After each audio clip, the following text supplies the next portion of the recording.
بسم اللہ الرحمن الرحیم۔ ایمان کی لذت۔ حدیث مبارکہ ہے، حضرت انس رضی اللہ تعالی عنہ راوی ہیں کہ رسول خدا صلی اللہ علیہ وسلم نے ارشاد فرمایا، جس شخص میں یہ تین چیزیں ہوں گی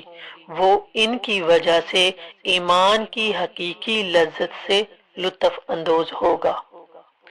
اول یہ کہ اسے اللہ اور اس کے رسول کی محبت دنیا کی تمام چیزوں سے زیادہ ہو۔ دوسرا یہ کہ کسی بندہ سے اس کی محبت محض اللہ کی خوشنودی کے لیے ہو۔ تیسرا یہ کہ جب اسے اللہ نے کفر کے اندھیرے سے نکال کر ایمان و اسلام کی روشنی سے نواز دیا تو اب وہ اسلام سے پھر جانے کو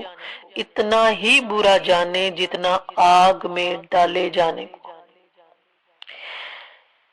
کمال ایمان کا تقاضا یہ ہے کہ مومن کے دل میں اللہ اور اس کے رسول کی محبت اس درجہ رچ بس جائے کہ ان کے ماں سوائے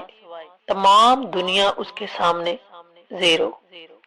اسی طرح یہ شان بھی مومن کامل ہی کی ہو سکتی ہے کہ اگر وہ کسی سے محبت کرتا ہے تو محض اللہ کی خوشنودی اور اس کی رضا حاصل کرنے کے لیے، اور اگر کسی سے بغض و عداوت رکھتا ہے تو وہ بھی اللہ کی راہ میں، غرض یہ کہ اس کا بھی جو بھی عمل ہو صرف اللہ کے لیے ہو اور اس کے حکم کی تعمیل ہو۔ ایسے ہی ایمان کا پختگی کے ساتھ دل میں بیٹھ جانا اور اسلام پر پختگی کے ساتھ قائم رہنا اور کفر و شرک سے اس درجہ بیزاری و نفرت رکھنا کہ اس کے تصور و خیال کی گندگی سے بھی دل پاک صاف رہے، ایمان کے کامل ہونے کی یہ دلیل ہے۔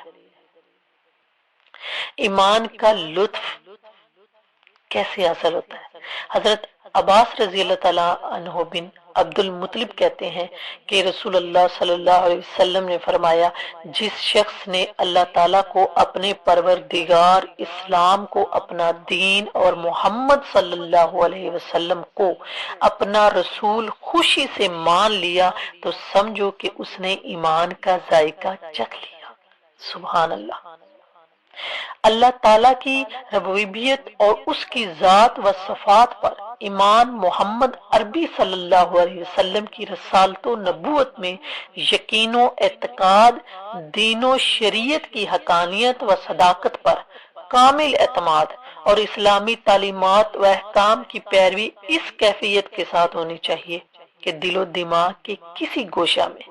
کوئی رائے، کوئی گھٹن، کوئی تقدر، کوئی ناگواری ذرا برابر محسوس نہ ہوتی ہو۔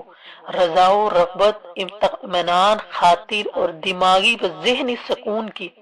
وہ لہر پورے داخلی و خارجی وجود میں صلاحیت کیے ہوئے ہو جو کسی انمول چیز کے حاصل ہو جانے پر دل و دماغ اور جسم کے پورے وجود کو مسرت و شادمانی اور احساس سرفرازی سے سرشار کر دیتی ہے۔ یہ بہت اہم بات ہے کہ اس کو ہر حالت میں مد نظر رکھنا چاہیے کہ اس ایمان و یقین اور عمل و آوری میں اگر کسی طرح کا کوئی انقباض اور تقدر پیدا ہوا تو سمجھو کہ ایمان کی روح رخصت ہوئی۔ ایسے شخص پر اگرچہ ظاہری طور سے ایمان اسلام کے احکام نافذ ہوں گے مگر اخلاص سے خالی ہونے کے سبب نہ اس کا ایمان کامل سمجھا جائے گا، نہ اس کو حسن اسلام نصیب ہوگا اور نہ ایمان و یقین کی حقیقی لذت سے وہ لطف اندوز ہو سکے گا۔